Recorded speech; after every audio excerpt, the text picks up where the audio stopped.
Hello, welcome back to Talking Giants, brought to you by SeatGeek. It is September 2nd, 2025, and congratulations, you've made it through the offseason because this weekend, the New York Football Giants are going to beat the Washington Commanders in Landover, Maryland, where they have tons of success. They've always had tons of success. Micah Parsons is now on the Packers, and he's out of the NFC East. And the Cowboys defense, when Micah Parsons isn't on the field, is awful. And we're going to win week 2. We're going to win everything. And then we're going to beat the Chiefs on Sunday Night Football. And we're going to have a shit ton of fun.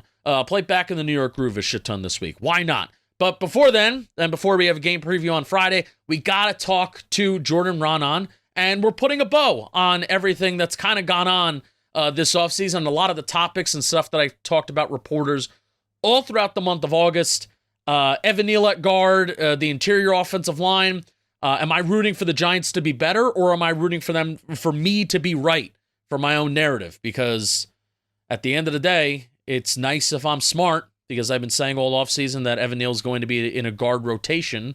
But now that we've seen Evan Neal at guard is bad, are they going to stick with their guns and just go Greg Van Roten, or are they going to try and see if this guy can work? Also put a bow on Bobby Okereke. Jordan made me feel pretty good about that. Talked a little bit more about Andrew Thomas and the quarterback room, of course. When are we going to see Jaxson Dart, the $1 million question, and the dynamics of that quarterback room? But before we throw it to Jordan, I got to talk to you about Chubbies, because are you ready for some football? If you're not, Chubbies is ready to help you with their NFL collection, whether you're tailgating, grilling, or riding the highs and lows of the game from your couch. Chubbies is the ultimate football apparel brand, so much so they created their own fantasy football league. George Kittle, Ian Rappaport, and others have come together to assemble the Chubbies League on NFL Fantasy. Each week, the top 5 scorers, they're going to have a chance at a Chubbies Polo Shorts combo with their team's logo. The grand champion gets the chance at the ultimate fan experience, a 5-city, 5-stadium NFL game tour with the +1. While the fantasy flop faces a hilarious and unforgettable punishment only Chubbies could pull off. Head to chubbyshorts.com/thechubbiesleague to learn more and have some fun. Get ready for the most outrageous fantasy football season of your life. And would you look at that? For a limited time, our friends at Chubbies are giving you a $10 promo code. $10 with the promo code GIANTS at chubbyshorts.com/Giants. That's $10 off your order with the promo code GIANTS, and that includes the NFL collection. Support our show, tell them we sent you, express yourself, level up your game day wardrobe with Chubbies. Now let's talk to Jordan Raanan of ESPN. All right, welcome back to the show, and we want to welcome on Jordan Raanan of ESPN. Jordan, Giants play a football game. Giants play a football game this weekend. Are you excited? A real one. That's right. I mean, real football's good. I mean, enough for preseason's terrible. I'm not a big preseason guy. Don't put much stock in it. I mean, they did put up a ton of points, which is a little eye-opening. You hope that it means something, but yeah. Oh, what did you think of that stat? What did you think of that stat that the Giants are like the 8th team to outscore their preseason opponents by however many points, and the previous 7 teams, 2 of them won the Super Bowl. They averaged 11 wins. Russell Wilson was the quarterback of 2 of those previous 7 teams. You buying into that? For sure. I mean, I'm not going to say I think they're going to go to the Super Bowl. I mean, yep. Wrong. Yeah. But look, it is a positive stat. Usually the preseason stats don't even correlate to the regular season. Like, winning record or winning percentage isn't really a thing. Like, I know the Ravens always win in the preseason. That's just how they approach it. But like the Detroit Lions went undefeated. There's a lot of bad teams every year that go undefeated, and then Detroit Lions went winless one year. They went 0-16 after going undefeated in the preseason. So, but it's better to have a positive stat than to sit here all summer and imagine a guy that scored 3 points in the 3 preseason game would be like, oh God, this team is terrible. Their offense could be terrible. You wrote about the dynamic of the quarterback room last week. This is coming out on Tuesday. You wrote about the dynamic of the quarterback room last week. So what was some of the things that you found or discovered from that process of learning more about those guys and how they operate and how they work in that room together? Well, to start, it was interesting that Jaxson Dart is actually became very close friends with Tommy DeVito. You found that out. They become like real quick, fast friends. And so it was like sort of like the dynamic was like on one side there's Russ and Jameis, and this is just natural because they're the older guys. They have family. They have wives and kids. And then the other side is the 2 younger guys. Like they kind of cling together because they're young, they're single, they're 20. I guess Tommy's a little older, so he's not like 25 years old than them, but he has a like vibe. He's 27. He's my age. He is 20, which isn't that young, but yeah, they have that like younger guy type of vibe and aura, and aura is the word that everyone used about Jaxson Dart. And the interesting part is Russell Wilson is like the most positive human being I've ever seen. Almost like it's robotic. It's crazy. Like there's just everything is so. I'm so lucky. Everything's great. Everything's fine. It's like you rarely ever see. I've never seen anything quite like it. It's almost like he's a robot. But then you got Jameis Winston, who's a huge personality. But Jameis has the clout to be like, yeah, F that. We don't need to do it that way. This is the way I do it. So it gives the guys like Jaxson Dart, the rookie, which is everything is built. This whole thing is set up to benefit him. Is to set up to he has different perspectives to take things in from, and like you get stuff from all different kinds. It doesn't have to be 100% from Russell Wilson. It doesn't have to be 100% from Jameis Winston. So they set up where he has two veterans to sort of pick their brains, pick their approach, watch what they do, and then also something we've seen recently is Brian Daboll is essentially like by Jaxson Dart's side all the time. And even if there was a practice the other day. Yeah. Jameis Winston and Russell Wilson are warming up. Jaxson Dart's basically pulled to the side. This is after Tommy's already gone. He's already doing it now. He gets claimed. Jaxson Dart's basically working on the side with Brian Daboll one-on-one. Like Daboll's job is to take care of Dart. Dart's job is to follow Daboll around. Like that's what it felt like. That's what it looked like. Like I'm talking about we're only there for a little bit during practice now. Right. But during that early portion of practice, like Jameis and Russ are like warming up, throwing the ball, doing this drill. And Jaxson Dart's basically getting one-on-one coaching from Brian Daboll. Like everything is built around making sure that Jaxson Dart's in a good spot and set up for success going forward. So here's a theory built off of that, and you let me know if you take any stock into it or not. Basically all summer, they've treated Jaxson Dart like he's quarterback too. But on, depth charts and everything like that, Jameis Winston listed as QB2, and I think that's fair and fine. But based on practice, Jaxson Dart has been QB2, taking most of those reps, and in individual drills, he's warming up next to Russ, and he's operating next to Russ. That's what he's done. Is it fair to say that, just based off that one little portion of practice that you saw and that dynamic, maybe fair to say, at least for the early part of the season, install periods, game prep, Jameis as QB2 with Russ and going through that process, and then they're taking Jaxson Dart through a different process that they want to take him on in his development. Why is it so important for Jaxson Dart to be prepared for Washington when he's going to be really like QB3? Yeah, I could see that. I mean, it's early, so I don't know that yet. I don't think they've really started the preparation, the full normal preparation for like a week one or a game day yet. Right. So we're not at the point of knowing that, but that makes sense to me. And also, you have to understand, Brian Daboll, and I used to talk about this with Tommy and Drew Lock all the time. When you're the backup with the Giants or under Brian Daboll, you get zero snaps. There were weeks where Drew Lock got 0 snaps as the backup, like during practice. Yeah. So it's not like if you have Jaxson Dart at the number 2 quarterback, he's going to be getting all these snaps. No, they're preparing the starter to play, and the backup just kind of has to be ready. That's kind of his approach. Kind of backfired on him last year, if you think about it a little bit. In the last couple of years, as you're bringing in quarterbacks left and right, maybe that probably explains why some of their struggles when those situations arise. But so therefore, it doesn't really matter almost who's the number 2. You know what I mean? Like you're not getting a ton of reps. Like at most, I think you get like 3 reps of practice. I think they used to tell me. So you're basically running the scout team. You're doing other things to like sort of keep it in. You're taking mental reps. So I don't think it's a huge difference maker. Plus, if you think about it, if you have to be thrown into a game and you're not getting a lot of reps during the week, which is what Brian Daboll's MO has been so far in his career, if it's that way during a game, who would you rather throw in mid-game? You want to throw in a rookie to make his first career appearance with barely having prepared during the week and throw him in the middle of the game? It doesn't seem to make much sense to me. Yeah. Well, speaking of that, what's that? Speaking of that, Dunleavy came on here and said, and now this is, everything changes week to week. So many things change. So I don't want to just put him on the spot. But he said something interesting. Like, he thinks that there could be a chance that Jaxson Dart could check in for a series throughout a game. Like, you see him, he was thrown into the action for one play for that screenplay and then taken out. I don't think that's likely to happen, but it's something he threw out. What's your reaction to that?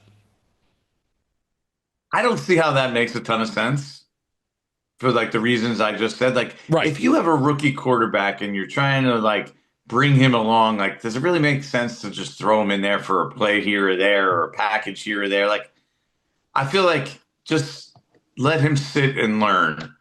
And then when he's ready to play, you want to bring him in and prepare him like that week or a couple weeks before and get him ready to play a whole game, not some specific package. I don't think maybe if you want to just have your quarterback, run the zone read, but like, is that really what you want to do? Is that your rookie quarterback who you hope is your franchise? Yeah. I don't know.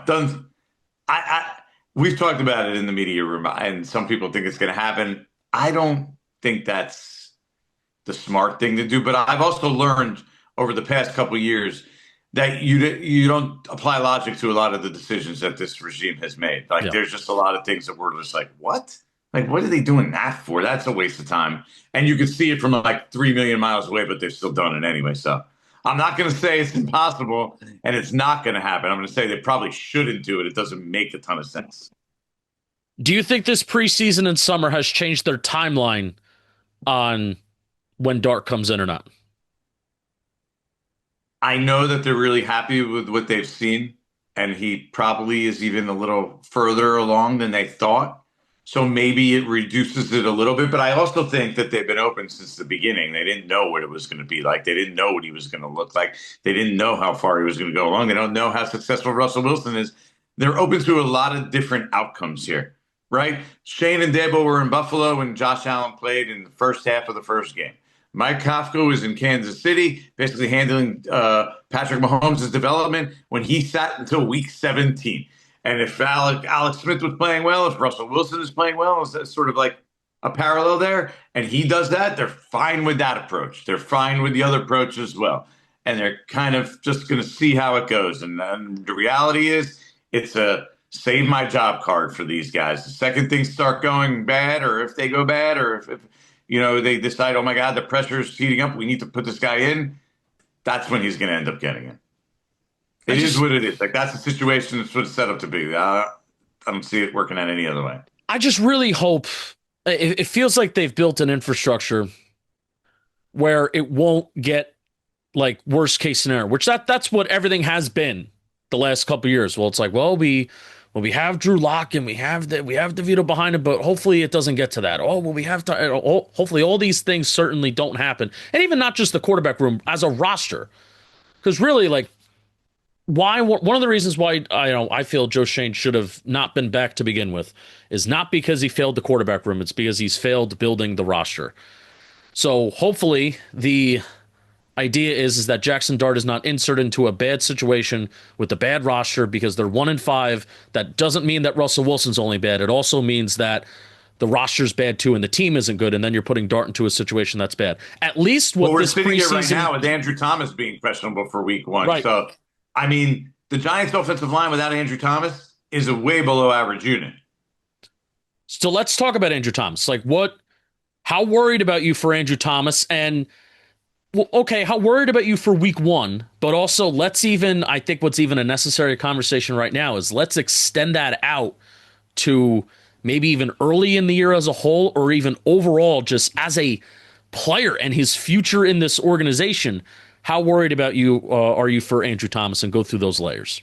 I don't think anything's really changed. Like, the only thing is he might not make it for week 1. Yeah. But there's nothing I've heard that his ankle's been giving him problems, or he hasn't been able to run, or physically, like, there's like physical setbacks, right? He had that additional surgery that Dan Duggan mentioned, reported the other day, several months, back earlier this year, when take out the screw, which is kind of not like it's not something like that doesn't happen. It's not something crazy. That's always one of the outcomes you hear about it. A lot of guys get the screws or rods or whatever taken out. But their plan clearly, as far as I'm aware, at some point, they wanted him to come back and play in a preseason game. Ramp up middle of summer, get ready, play in a preseason game. When that didn't happen, clearly he was behind that timeline, all right? So it's been a little slower. Now, he's still in pretty good shape to get back. The question is, and he's been big into this, like, I'm not going to rush it. I'm not going to put myself out there if I'm not going to play at the level I think I can play at. So I'm not worried about him getting back, and I kind of agree. You probably shouldn't rush it if it comes back in week 3. Come back in week 3. It's not that big a deal. Like you can't risk that on a bigger picture for Andrew Thomas and the team. But at the same time, it's always been a concern of how does it hold up? How does his foot hold up? He's now had multiple foot injuries to both feet, right? One was a Liz Frank. The other one's been his ankle a couple times. When big guys have foot injuries, it can be problematic sometimes long term. Yeah. You don't know. So I think that, and I've said this from the start, that's always been the bigger concern. How does it hold up long term, his feet and the foot problems, and how does the age moving forward, rather than whether he's going to be able to make it back for the early part of the season or week 1 or whatever it may be. So that to me is still a concern, and there's no answer to it. There's no way to predict that, right? Nobody can realistically tell me this is how it's going to play out. We don't know. But it is a little bit of a crapshoot. He's their only high-end offensive lineman, right? John Runyon's okay. Jermaine Lumineur's a quality right tackle. Greg Van Roten is a scrapper. He's a veteran. He's a below-average player in the league probably. And John Michael Smith struggled his first 2 years. So now you're putting James Hudson in there. So now you have a below-average left tackle. And what do you have? You have, at best, one or two above average players on your 5-man line. That's not an ideal situation for Jaxson Dart that you were talking about, is it? No. Do they still view James Hudson as the reliable backup swing tackle plan in the case of Andrew Thomas not being ready? Has Marcus Mbow changed that conversation at all? I think he's worked his way into the conversation. And again, I don't rule out anything with these guys. But you tell me if it's the smart move. He played 90% of the summer at right tackle, Marcus Mbow, right? Ideally, I think they view him as a future right tackle. You want him to come in his first NFL game and then go play left tackle? To me, would seem like a pretty flawed approach. Hey, come in, 5th-round pick, rookie, first game, we need you to play left tackle. How do you think that would go? What do you feel better about? Do you feel, because Jermaine Lumineur moved over to the left side last year and it looked okay. Like that offensive line last year wasn't as disastrous as it's been without AT. So then if you move Lumineur to the left, would that open something up for the right side? I think in your opinion. You're moving pieces around like for a temporary fix. I don't think that's something you want to do. Again, I don't put anything past them.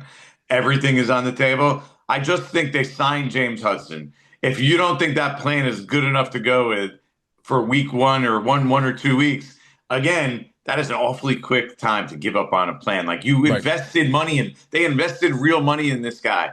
It would be quite an indictment on the signing you just made if you're going to bypass him and start moving people around and doing other things for a 1 or 2 week, stopgap. That would be completely eye-opening. But guess what?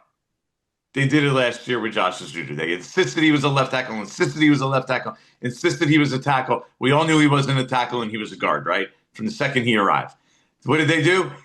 Andrew Thomas gets hurt. He plays one half. He plays really poorly. Second half, he actually played better. Next game, they scrapped the whole plan that they spend their whole spring and summer doing. So am I going to say that they won't do that with James Hudson? No. But I would lean towards, okay, they signed this guy and gave him real money. He was okay this summer, like kind of what you'd expect from a guy who's not a starting caliber left tackle, but a guy you think you could get by with for a game or two. All right, before we keep going with Jordan, I got to talk to you about DraftKings because this episode is sponsored by DraftKings. The next great touchdown is coming, and you can bet on it with the DraftKings Sportsbook. In partnership with the DraftKings Sportsbook, right now, new customers, if you bet $5, you're going to get $300 instantly in bonus bets and $200 off YouTube's NFL Sunday Ticket using promo code JMFootball. What a deal.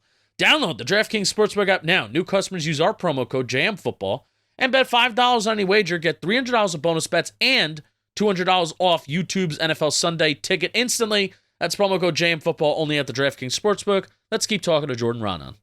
Speaking of insisting on things on the offensive line that haven't gone to plan, the interior, Greg Van Roten, JMS, and Evan Neal. Now, I don't know if you've seen, I've had the theory all offseason that I think Evan Neal is going to be in an offensive line rotation. They've kind of treated camp like that too, Evan Neal and GVR. But also you indicated recently that there may be some people in the building that view Greg Van Roten as the best option at center, which then would probably put Evan Neal as the starting guard, and that doesn't make me feel good. None of it makes me feel overly that great. What's your take on all that? You don't have to worry about that. John Michael Schmidt's the starting center. Like, there may be some people who they want to see more from him, right? I think that's a fair thing. Like, who doesn't want to see more from John Michael Schmidt? What you've seen the first 2 years wasn't indicative of what you thought you were getting with a second-round pick at that position, right? You thought you were getting high-end quality center with a second-round pick, and it hasn't worked out that way. So, yeah, maybe there are people that have doubts that maybe he's going to be that end of, but he's going to get a chance. So he's going to get that opportunity no matter what. Unless he totally flops, he's going to be their center. Greg Van Roten is maybe a contingency, but Evan Neal hasn't exactly done wonders to create confidence that he's the answer at right guard, or you feel confident or comfortable putting him in at right guard either. He had an opportunity to beat out Greg Van Roten for the starting right guard spot, and it never even materialized. No. Never. So that says everything you need. I just mentioned before, Greg Van Roten is a competent veteran in this league. But if you're any sort of player or a good high-end player, or you show anything, you could beat him out in a competition. He's older. They've not invested him in the future. Like, you could get in. You could beat out Greg Van Roten, and he never even got close to getting there. Yeah, the further away I've gotten from Giants from seeing it myself, like, fully, and the more that we've actually watched Evan Neal in the preseason, the less confident I am about the rotation. But I still think it's going to happen, because I still think there are people in the organization, and it's similar with Hyatt, and we'll maybe go to him next. I think there are people in the organization that just they're trying to will these guys to show some sort of life or some sort of spark. And I think for Neal, the best way that they can try and give him an opportunity to show something at guard is, instead of giving him 65 snaps a game where he fucks up on 15 of them, how about you give him 20 or 18 snaps a game where maybe he only messes up on 3? That's my thought. That's what I think maybe their thought process would be there. That is a extreme loser mentality. Is it not can you not see them saying that? Maybe we don't see him mess up as much because we only make his playing time half. But yeah. that would be some approach. I don't know. All I know is we know that the Giants want to see that work. You get that feeling. I mean, just listen to the preseason broadcast. Yes, you could hear that the Giants want to make that work in the worst way possible.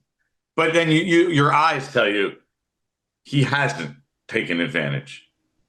And Greg Van Roten is a trusted guy. He's actually a leader on the team. He actually is a super respected guy. He's a really good guy, by the way. Super respected guy in that locker room.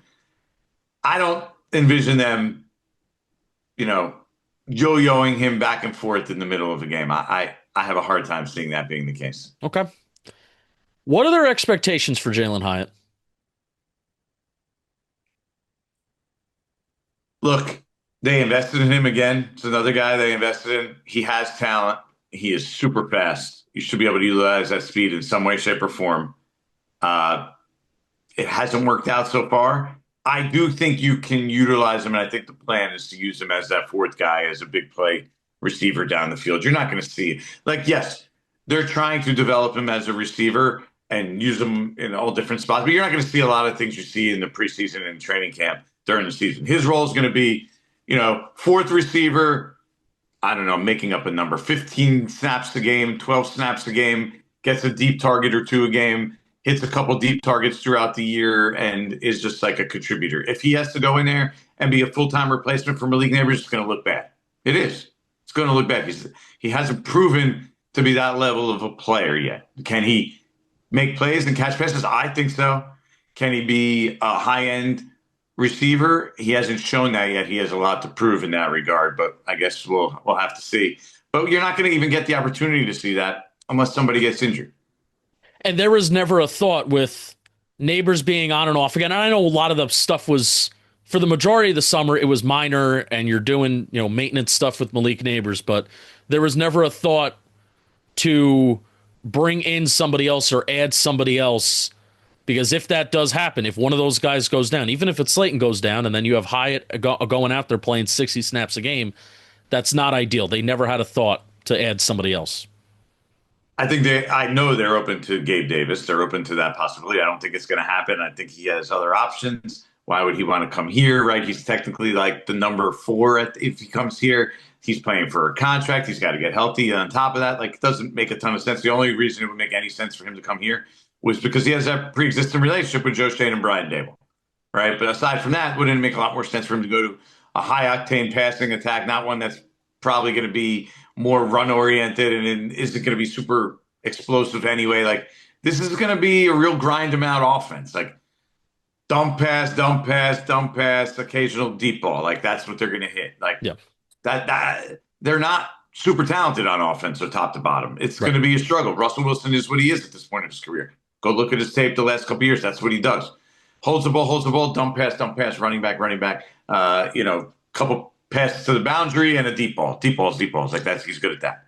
That's what he is. So you have to be realistic. So that's what I think they factor into that role.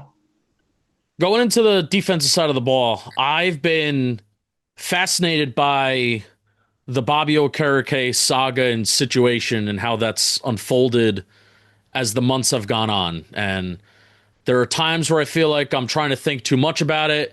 What's the saga? What's the situation? Well, it just seems like there's a weird relationship between front office and him. And it's a lot of the reports I've had on. I haven't had you on since March, so I really haven't been able to fully ask you about it.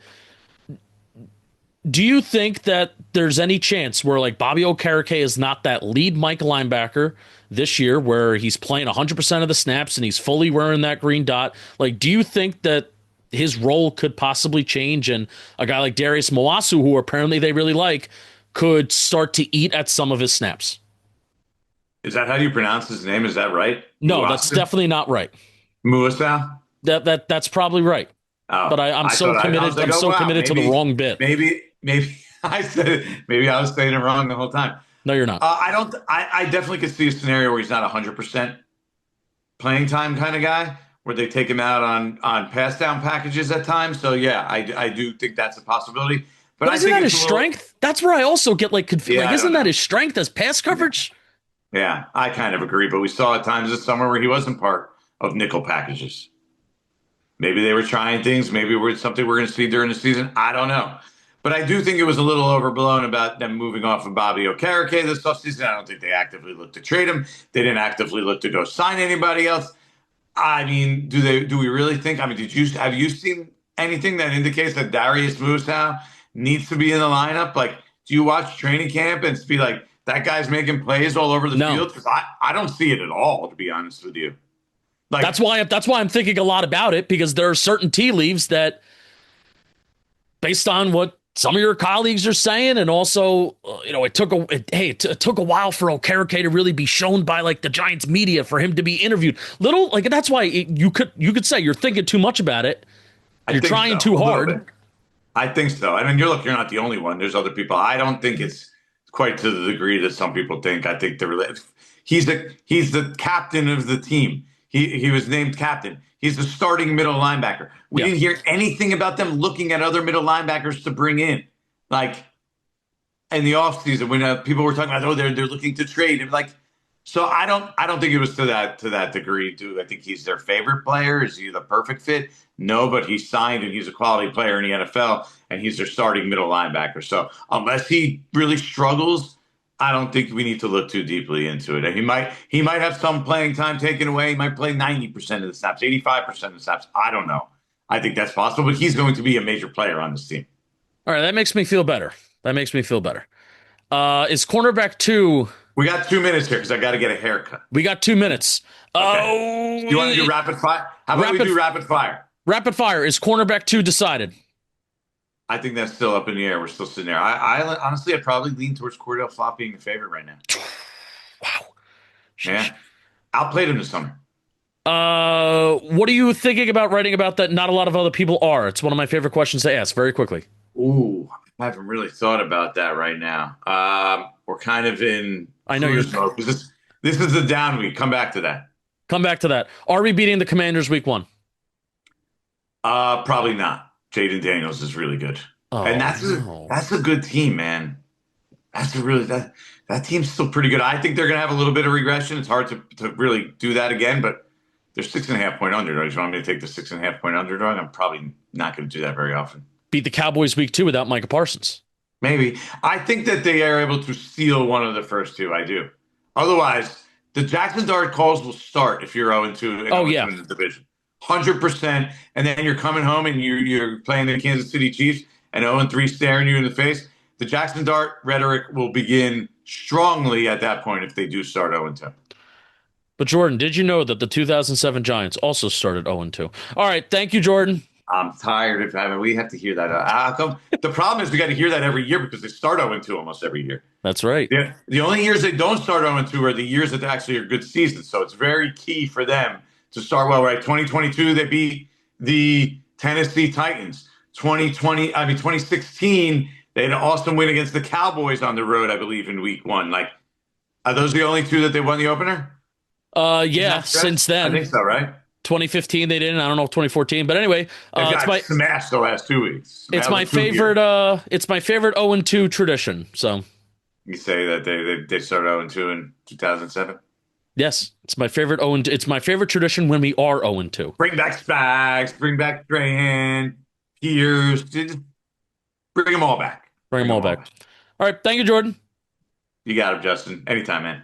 All right, thank you, Jordan, for coming on the show as always, and we really did it, man. Getting jazzed up. I said it at the beginning of the mailbag last week that it's going to feel good to root for this specific team, not just the Giants, but there's guys on this team that you want to root for. The stars on this team or guys that you like, and hey, Russell Wilson somehow found his way as Giants quarterback, and he's been a guy that's been a leader, and he's been fun to watch this summer.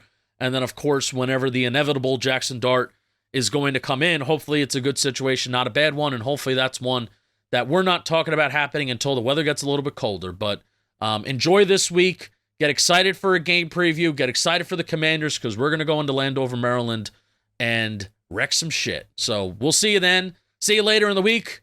Have a good one. Let's go, Giants. It starts today. Let's go, Giants!